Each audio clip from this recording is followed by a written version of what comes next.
Citing lower ratings after a boycott from advertisers, Fox News let go one of its highest-rated hosts, Glenn Beck. Beck hosted his last daily show on June 30th, but it's not the last you'll hear from the firebrand personality. Beck has also hosted a number of rallies over the years, most notably his Restoring Honor rally in the Lincoln Memorial last year.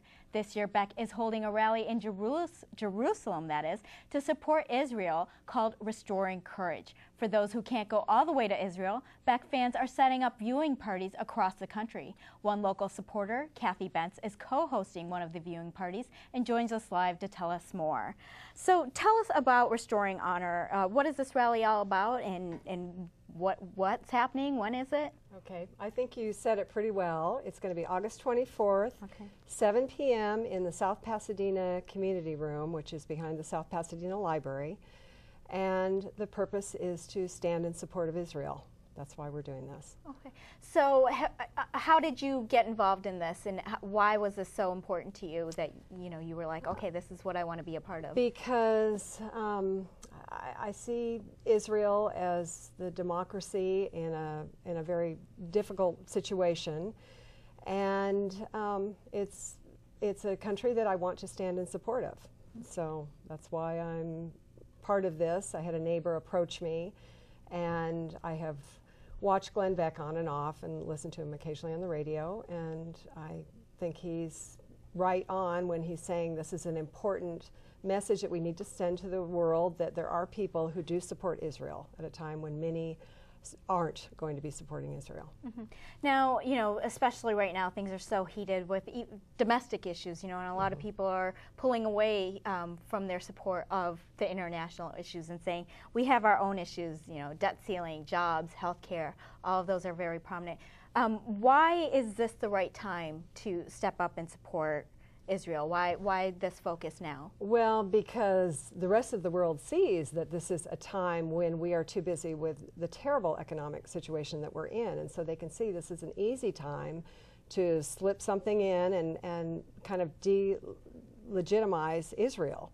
And as they do that, it would be pretty frightening if Israel was in a situation where they're attacked, because we know that they would retaliate with full force. And that could be a major catastrophe that could throw all of the world into a huge economic crisis, including the U.S. would be in a lot worse situation than we're in now.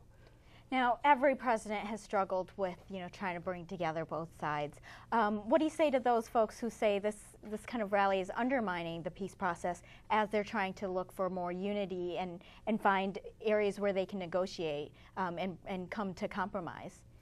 Well, I think it's been said, I'm not an expert on any Middle East policy. I'm not here for that. I just think that supporting Israel, because they are the closest to a democracy that provides the freedom and the benefits to people, is, to me, standing for what's right.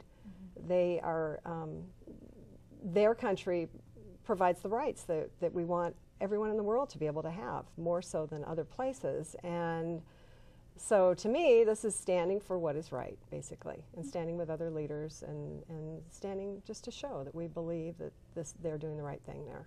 Now, for a lot of people in this peace process, obviously, both sides are trying to get their needs met. Do you think there is any fair criticism of Israel that's either necessary, fair, just? I don't know. I'm not a Middle East.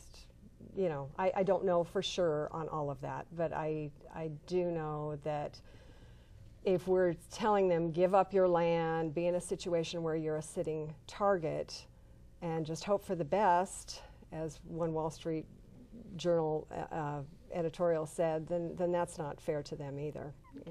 Now, do you think this is a good move for Beck after his exit from Fox? Do you think this is the right? I don't know. I don't know why everybody gets so upset with the things that he says. I mean, he's trying to stand for what is right, and he prides himself on doing that. I enjoy listening to him because he puts a lot of things in historical perspective, and I don't know my history as well as I should, and he helps to educate me to see where the things that we're doing are often a repeat of history, and we can often see where that went. And so to me, it's you know, I don't know what the huge controversy is personally about Glenn Beck. I don't get it. Oh, If I wasn't even getting there. Okay, yeah, well, it was more just, you know, he okay, had a wide open range of places he could go. Obviously, it's an exciting time for him in some ways, you know, to go from to go to his kind of own going show. the way you guys are, right? He's going to a cable thing. It's going to be, from my understanding, it's going to be cable, and he will be able to do whatever he wants, and he won't have to answer to anybody, and there's advantages to that, I'm sure. Okay, well, thank you for being here. August 24th at 7 p.m. is the viewing party. Okay. So thank you for being here, Kathy. Thank you. All right. Well, summer sometimes means a trouble for kids out of school with little to do, but one local organization may have the remedy when Christy Zamani goes on camera with us.